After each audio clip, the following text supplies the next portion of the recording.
This is a quick color mixing tip for shadow colors.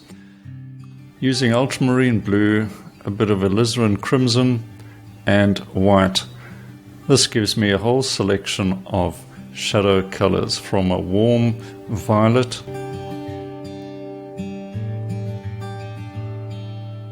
adding some white to get variation, adjust the value and temperature, and here more white and ultramarine to make a lovely blue, cool blue shadow color. Add a little alizarin and warm it up.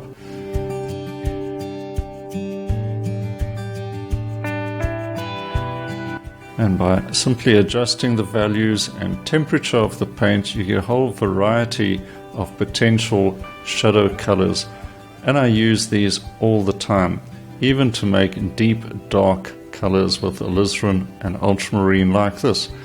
And you'll see these variations in my paintings.